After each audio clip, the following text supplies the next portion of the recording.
buongiorno di Lars Pfeiffer. Lars lavora da oltre 20 anni nel settore immobiliare, ha un'importante esperienza in Remax Germany.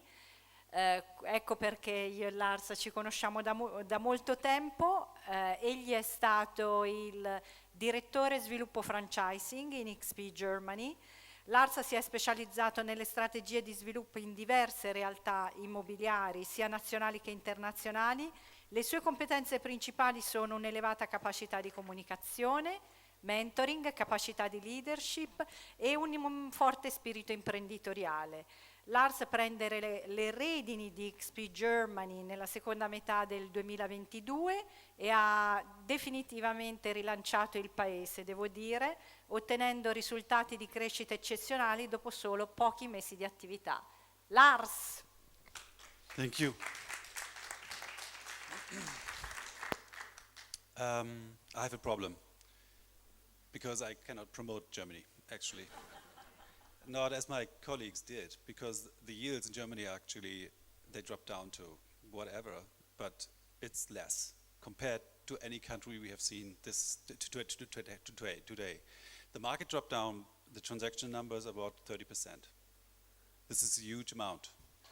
And does anybody from you know what the ownership quota in Germany is? What is the ownership quota in Italy? It's 42.1%. So it's a rental market. So 57.9% are rentals. So this is a huge number, and this is a totally different market compared to what we've seen today. We have no second home market for foreign investors. Why? Because at the North Sea or Baltic Sea, only Germans buy second homes. When you look at, let's see, Bavaria, the Alps, only Germans buy there. So nobody is investing in Germany for second home.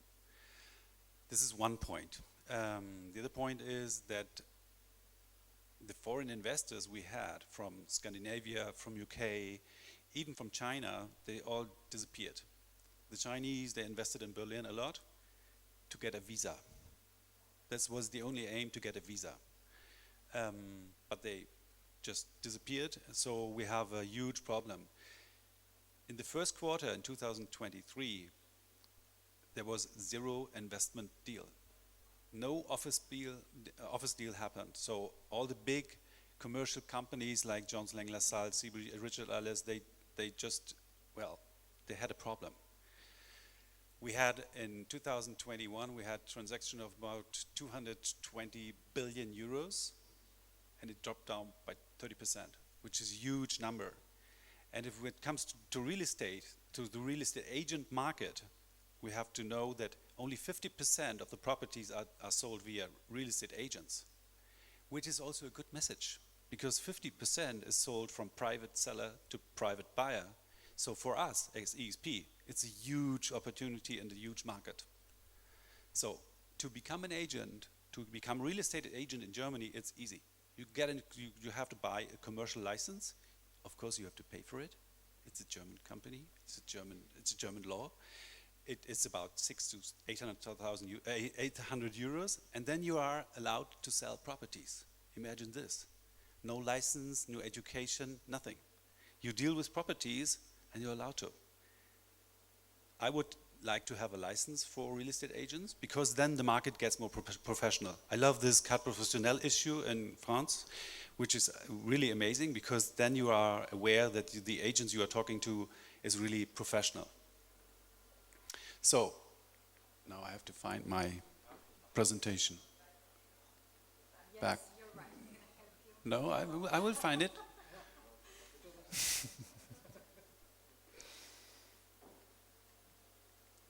It was you, okay.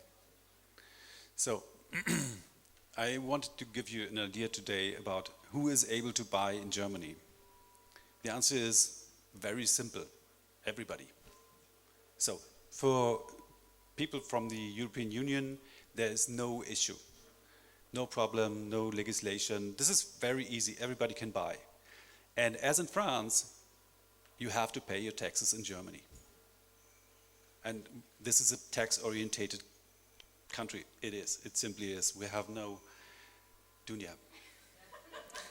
I want to live in Italy and pay taxes in Dubai.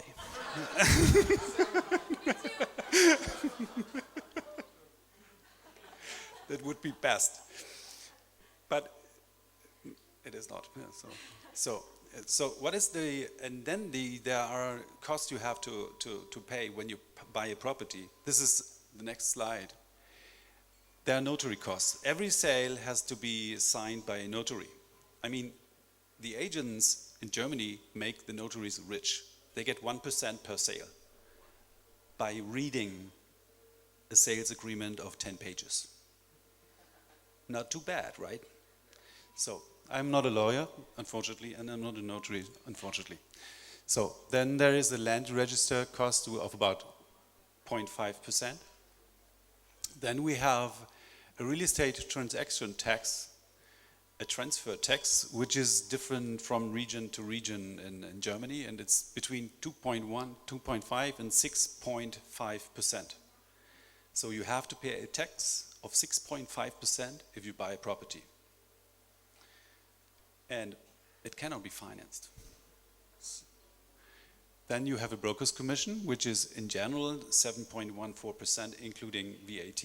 And we have a law in Germany, which is new, 4 years old. We get 3% from the seller and 3% from the buyer when it gets to residential real estate. So if you sell a flat, you have to pay 3%. If you get less from the seller, you can only get the same amount from the buyer. So it's 1 and 1, or 2 and 2, or 3 and 3. Nothing else. Then we have the building survey. If you have to reconstruct something, this is about 1,000 to 1,300 euros per square meter.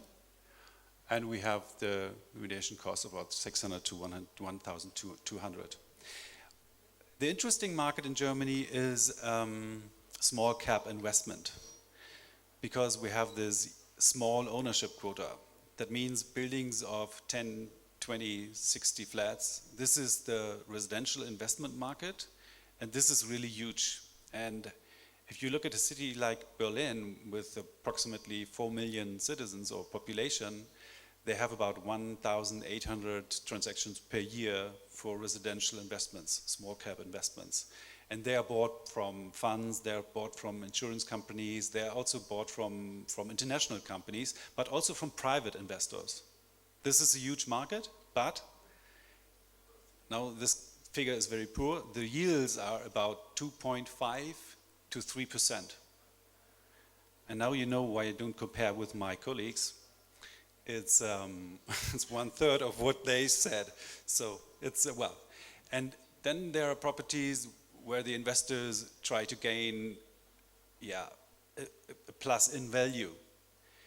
This worked for the last 10 years, but it doesn't work in the future, not today. And then we have a German government who is dealing with heating laws. So we have to adjust and to reinstall your heating when you have oil heating or gas heating. And this is also reducing the number of transactions because the sellers do not know what happened, the buyers do not know what happened. So it's a strange situation actually.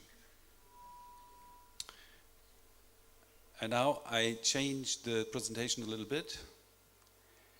I was asked many questions today. Do you have questions? Because we bring clients to you. I think you don't bring clients to us. It's the other way around. How to attract German investors for your countries, right? Do you have clients for Portugal? I told you yesterday in the car.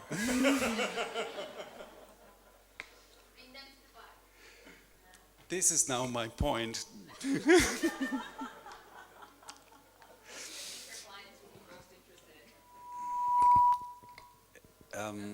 Germans,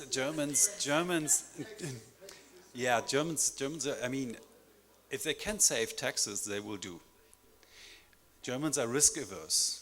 So the deal has to be very clear, very transparent, and they will ask their lawyers and tax advisors and everything. You have to be aware of this. No German buys a property by flying into Dubai and going back. This was in 2008 and 2009, unfortunately. Yes. Actually did. Yeah, so it's really, and if you look at this small island in the North Sea, Sylt, you pay about 50, 60K per square meter for a property, a second home property, 60K per square meter, which is tremendous. I was aware of one building, it has 60 square meters, a house, 60 square meters, 60, a house, 3 million euros. Wow. Not too bad for a small island. Okay, any questions? I mean, now is the chance. Domande per Lars o comunque per Renata e Samuel? Thank you, Lars.